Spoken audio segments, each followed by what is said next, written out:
Thank you, Mark, for taking the time to have this chat with me today. There's a couple of questions that I wanted to ask you, starting with something around Brexit. Then I wanted to move on to making tax digital. I'll have a bit of a conversation with you about that. And then finally, regarding some of the recent changes to legislation regarding buy-to-let and how that might affect people, and myself included. So starting off then, so I run my own business that provides search engine optimization and marketing services to customers, both here in Europe. Naturally, I'm concerned about the uncertainty surrounding Brexit. How might it affect my business, Mark?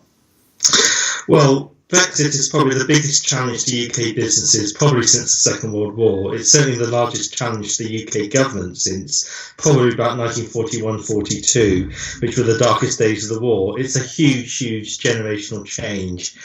Yeah. I think the first thing to do is that old cliche, don't panic, keep calm. Keep calm and carry on. And I would, first of all, I think it's really important. I think each business sector is going to have its own challenges. And the good news for you personally is that for services, though the single market between the UK and all the European Union nations is supposed to be a single market in goods and services, while goods are fully integrated and certain services such as financial services, insurance services are regulated by the single market, services such as site engine optimization, marketing, telemarketing, which I believe you and your business partner Mark are involved in, are not actually regulated by the single market. There is no single market. You're an individual. You trade in person with your customers or by electronic means, such as we're doing today by Skype, and Brexit will not really affect that. Okay. If you have a customer in, say, Brussels or Cologne or Stockholm, giving them SEO, you probably do that from your premises in Leicestershire currently. Mm-hmm. What's going to change? Then, Brexit is not going to change electronic commerce on e-commerce, which is a lot of UK services now use. Now, sometimes, of course, nothing beats face-to-face. I mean, well, that's why we're doing Skype today. Though we're not in the same city, it helps to see your reactions, how you're reacting, and, you can actually look your customers in the eye and think, what the hell are they going on about?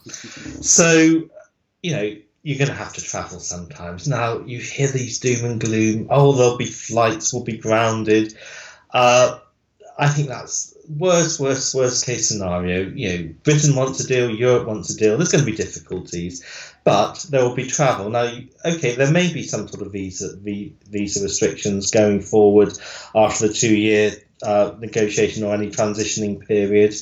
But, we travel freely to business to the US, to Australia. There will be, with the Schengen area, there is bound to be some, probably electronic visa. Travel will be easy.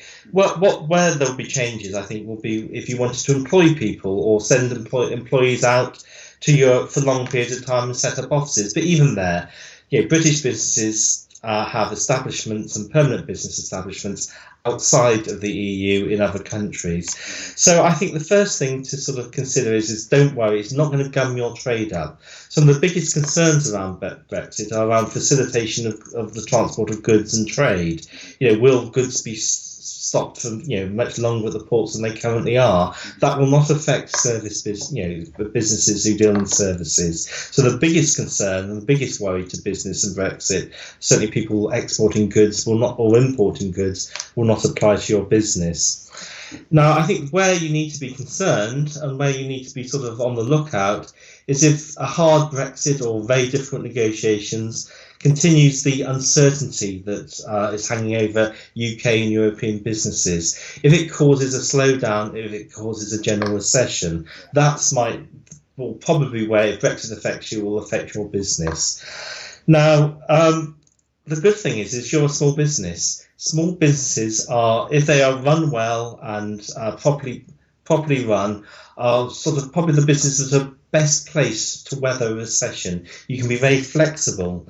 And the key thing is we've all weathered recessions before. We've weathered the recessions from 2008 to 2012.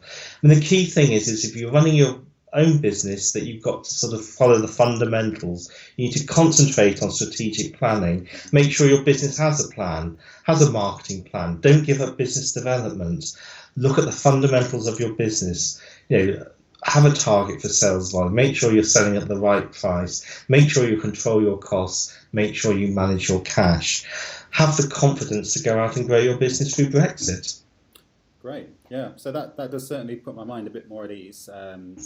Specifically around the fact that as a service-based industry, it is potentially business as usual. Then in that case, and I suppose what I take from what you've just said there, Mark, is providing I strategic in my thinking and concentrate on good cash flow, good budget controls, and the like. I'll be able to potentially mitigate any risk that might come about from a harder Brexit type scenario. Yes, I would agree. I mean, we operate very much in the micro economy rather than the macro economy.